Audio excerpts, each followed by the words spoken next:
İstədim əlimə qələmi alıb sənə məktub yazım, görüm necəsən. İllərdir şəhərdə yaşayan qardaş, bəlkə bir dəfəlik kəndə köçəsən. Səni yaxından tanıyıram dostum, vardı bir bildiyin, var sağın solun. Yenə də deyirəm xəbərin olsun, anam gözü yaşlı gözləyir yolun. Atam da qocalıb beli bükülü, köhnə evimizin damı sökülü. Çörək kəsdiyimiz təndir başına güclü yağışlarda sellər götürüb gəldik kəndimizə. Hoş gəlmişik, səfalar gətirmişik. Kendimin vurğunuyam kendimin.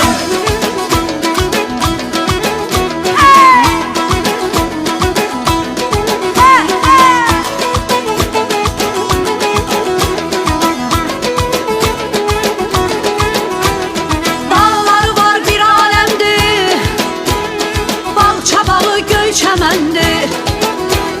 Sinə dolu bir qələmdir, sinə dolu bir qələmdir. Alimi var, şairi var kendimin, boy bilsin eller mən. Vurğunuyam kendimin, vurğunuyam kendimin, vurğunuyam kendimin, vurğunuyam kendimin.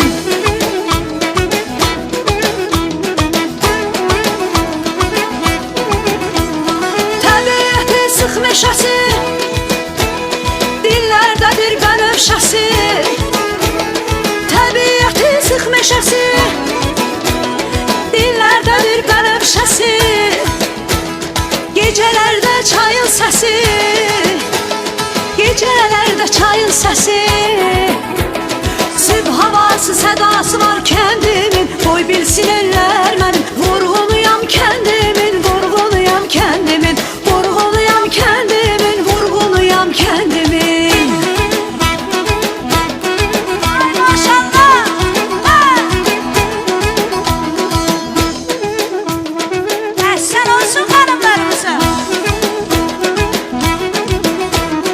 Kəndə gəldin bir gecə qal, qonaq ol sən ləzzətin al. Təndir çörək yağ üstə bal, xoş olsun. Təndir çörək yağ üstə bal.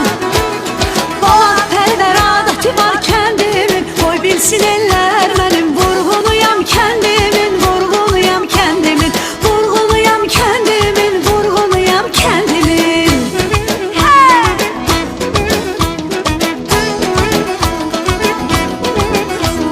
Alovlansın samavar çay, süt çöreğin ocakta say. Alovlansın samavar çay, süt çöreğin ocakta say. Gören var mı sana bir tay, gören var mı sana bir tay. Halal nimet süfresi var kendimin, boy bilsin eller